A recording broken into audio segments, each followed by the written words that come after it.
Hi, I'm Gabe Lajeunesse, and this is the Abundance Agenda, where we examine policies that help us build more, live better, and leave no one behind. This project is sponsored in part by Acred Development Holdings, LLC.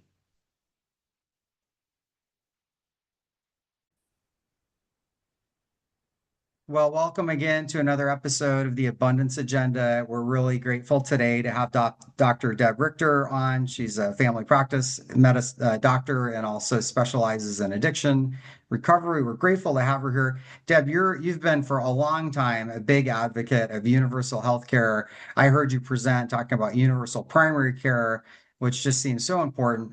Just to set the stage for the reason I wanted to have you on the program, we're really talking about affordability and building a future that all Vermonters can really benefit from.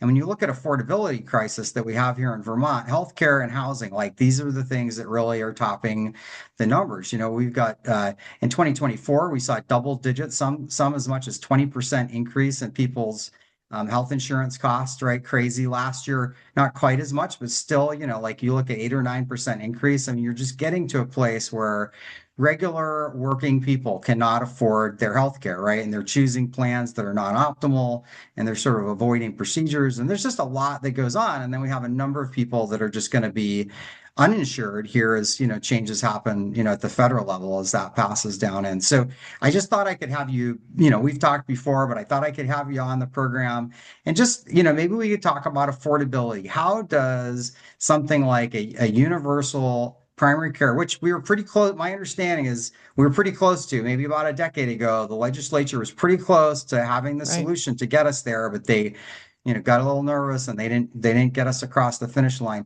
How could that help us in this affordability crisis where we're looking at hospitals that can close and just people are making decisions to move out of state and do different things because of the costs? Well, let's keep in mind what we're spending in total. It's sort of at the system level, which is, again, about 18 to 20% of our state domestic product. Okay. So when you consider that, that has to be funded somehow.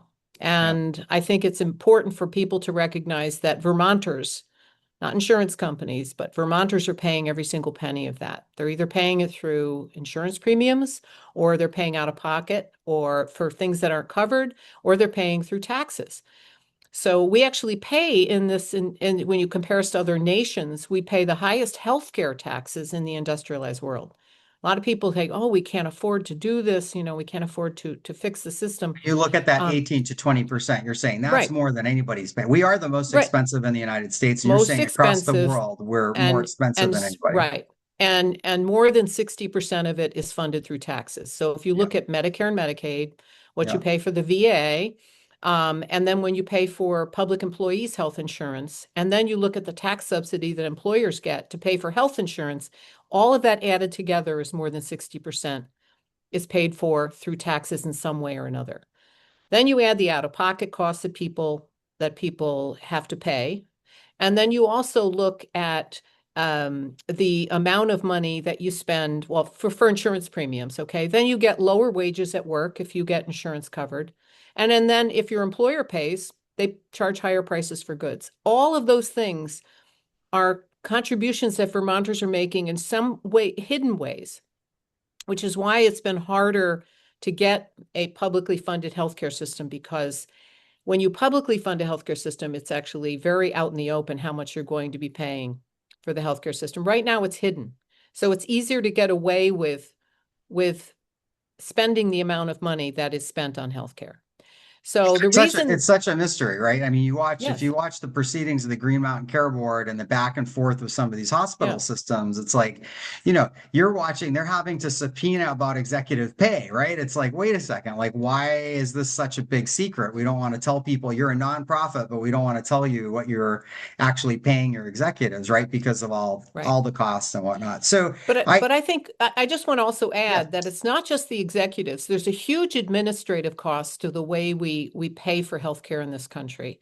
We spend 34 cents of every healthcare dollar on billing costs, billing and insurance related functions. Okay, so let's just take a hospital. Hospital, to collect the money to keep the doors open, has to hire hordes of people to just collect the money and deal with all the bureaucracy that's involved with collecting and paying for healthcare in our system. So 34 34% cents. of that Yes. And if cost is that? any business had a 34% overhead, they would be out of business. Yeah. So when you look, and that's at the system level. So the thing is, it's twice what we need to spend to administer a healthcare system.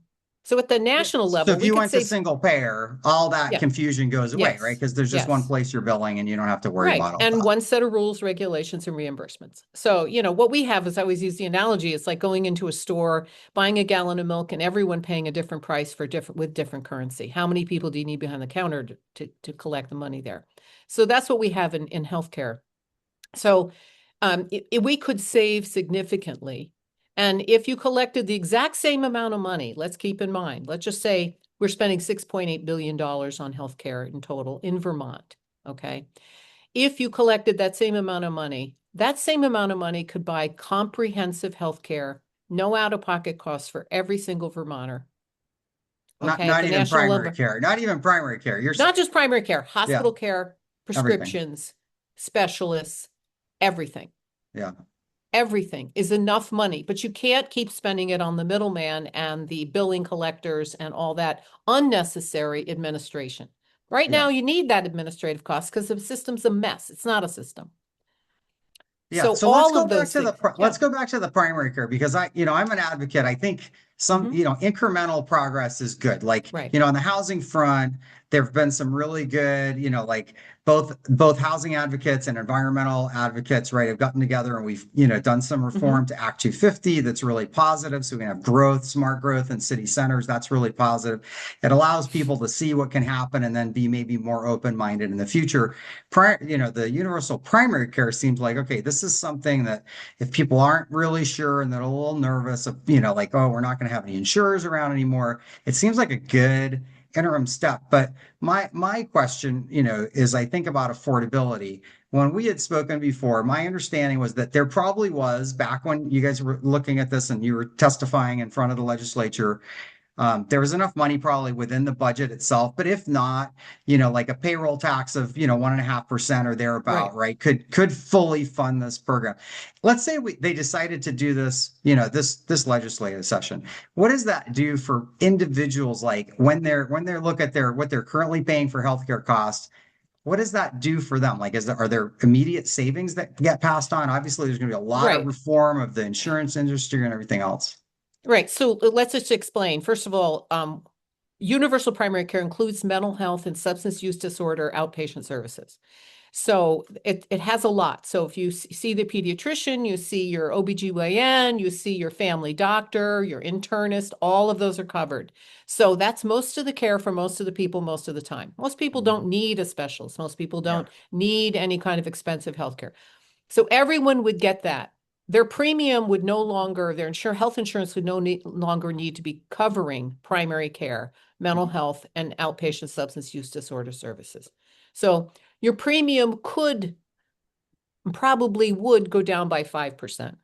So Okay. it's 5% of total. At one point, Blue Cross estimated 8% is what they spend on primary Wow. care.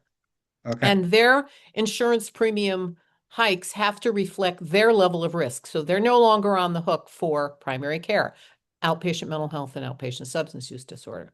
So you'd still need private insurance for those other services, hospitals, prescriptions, all the other things that you typically have in your insurance premium now. So over time, by the way, the strategy is then, okay, then we take out another sector of care. My druthers would be hospitals. That would actually reduce your premium by 45%. And we pay for that through a tax. Hospitals. Everybody would get it. Uh-huh. Okay. Everyone then would have universal hospital care. So you could do this. This is, we really feel that people would realize, if we all have primary care, why don't we just do the whole thing? This is working. Yeah. Makes sense. We don't need the middleman. The middleman's creating all this chaos and all this cost and lack of progress and people getting what they need. So you would then have a card that would say, I go to Dr. Jones, and you'd go to see Dr. Jones, show them the card, and you'd get taken care of and you wouldn't get a bill. So yes, a 1.5% payroll tax would cover that. I'm not endorsing a 1.5% payroll tax because I do think there's a regressive aspect of that, but to show you in a sense how small that could be and to cover everyone for what most people need most of the time, right? Even if you're healthy, you need a primary care person Yeah, I mean, in your I life. think the original the push was, hey, let's find the money it's not that much, right? The money Right, exists within the state budget. right, We just need to reallocate some things and be smarter. I mean, I watched some of just the regulatory process. It's like, well, how much are we spending on all right, this? Whatever. I'm not going to bash on agencies, right? But it's like we spend a lot of money administering something, and obviously there would be administrative cost to this, but you would imagine it's reduced, right? You think of all the like, right? The system right now that we have all these hospitals that have to come in and prepare budgets and present those, right? And have all this data and have all these hearings, and it's like, okay, well, wait a second. If we just went to something where we had single payer and their rates are set, right? Reference-based pricing. I know that's right, part of the legislation from last year. Like we kind of have a handle on cost. A lot of that waste, right? The middleman, right? Those people can be, there's always dislocation. People worry about that, right? Okay, well, some people at, Blue Cross and Blue Shield might be repurposed or something and have to find some new work, right? That happens all the right, time, all the right, time, right? Artificial intelligence, I mean, you name it. right. People are having to reskill. But let's talk about health comes. So it sounds like, um, in terms of the cost, even though you're not an Hmm. advocate for the payroll tax, it's just a demonstration that it could be done, right? Net, Right.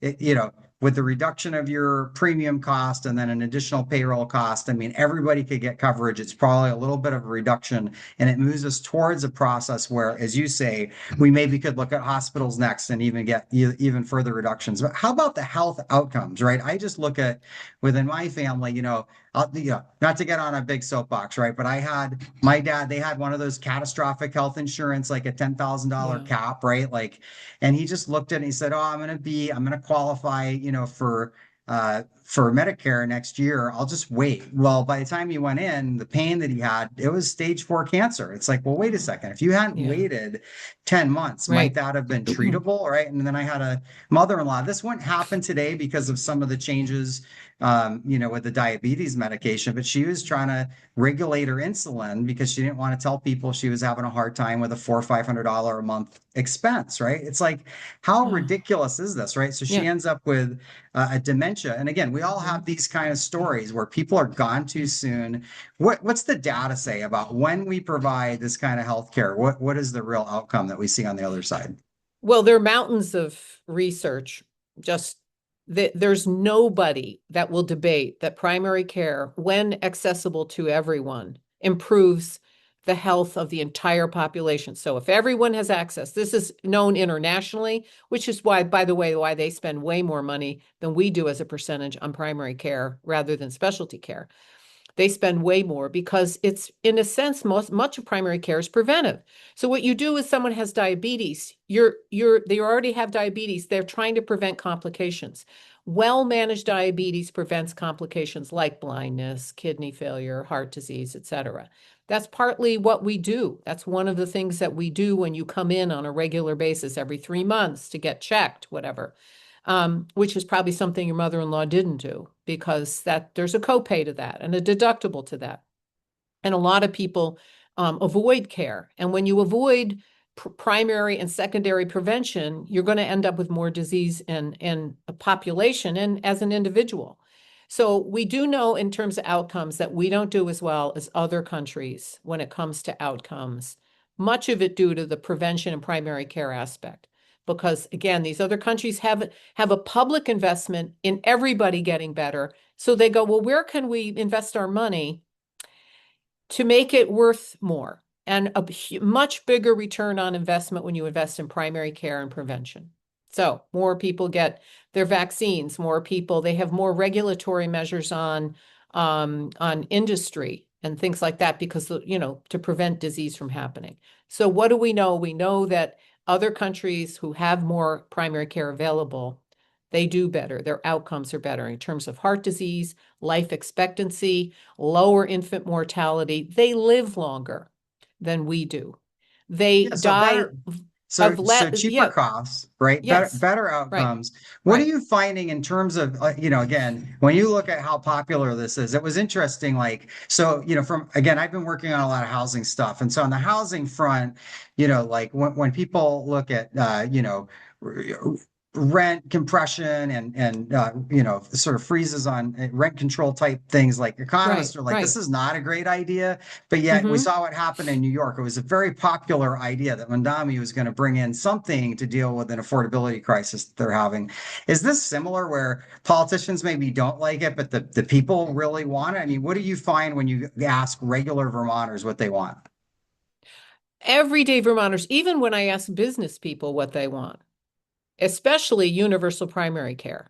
And again, I think there probably would people who would just want to stop there. Let's just give everybody primary care and keep everything else the same. That in it of itself would be huge in terms of us doing a major thing for Vermonters to make sure that at the very least you got your foot in the door so that we could diagnose you with diabetes and hypertension. We even have this happened actually in Montana. The governor of Montana years back decided that he wanted to have everybody have primary care. He couldn't get the waivers at the time for Medicare and Medicaid, so he just did state employees, and they found they saved, I think, the first year $1.5 million, which was a lot because they diagnosed people early. They basically went out and got, Joe Smith, who hadn't been to a doctor in 20 years, and said, "Come on in." So they bought the clinics and they paid for the doctors a salary. And that was how they actually saved money. So we actually have data on this. We know that it can save money. We even did it in the United States of America in Montana. So But is it a popular idea? I mean, that's that I don't have yes, a sense for that. yes, it's everyone you talk to, it's a popular idea. Yeah, I mean, people right now are if they're going to skimp on something, they're skimping on their own primary care I know. because they're saying, It's like your father, you go, oh, yeah. I can put up with, oh, it's not that bad today. We Yeah. all have a story, right? Like I guarantee Yes. we all know Yes. somebody that's gotten caught in this whole situation with the Yes. healthcare or just not being able to afford it. And again, Right. we're in a moment where we're going to lose a bunch of people are going to lose access to subsidies and then what's going to happen there, right? Whereas we could just Exactly. agree. I mean, this is the idea of abundance. Is like we can build the future we want. We could have a future where people have health care. Like we could just all Right. agree. And the idea of insurance is in the law of large numbers, right? That we all can cover each other's costs and it's like more efficient and effective to do it that way. But we have a system before we, started recording, you were talking about this. We have a system where, those people that have the most means are sort of paying the least. And it's like, look, if we just equalize all this, like if Right. everybody was doing their fair share, everybody can have abundant coverage. Like it doesn't have to be a scarcity mindset. And the other thing, I'll tell you this for sure.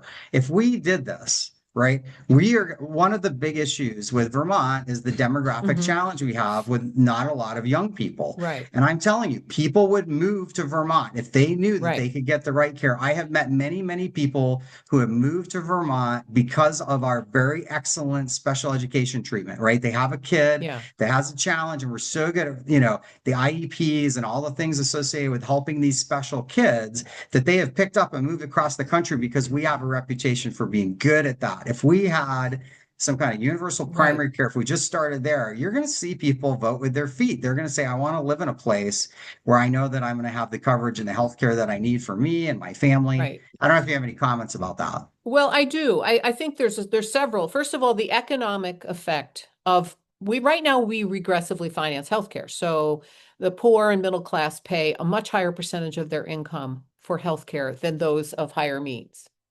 So if you suddenly progressively finance healthcare, so the wealthy and those of more means are paying more into the system for everybody's healthcare, where everybody gets healthcare, and people pay based on their means. What do you have? You have actually what is called a multiplier effect. So right now, people are saying, "Oh, I can't redo the roof. My son needs knee surgery. I can't. We're stuck now. We can't redo the roof." Well, the roofer's out of a job. So when you suddenly have more money, again, in your household income, in your pocket, no more out-of-pocket payments, you actually have more money to spend in the economy. So that actually helps the entire economy. That is something that is again a multiplier effect, which is definitely needed. The second thing is the entrepreneurs. A lot of people say, I really want to have a little bookstore and I had a patient like this in primary care. She said, I want to open a bookstore, but I can't. I got to work a job I hate.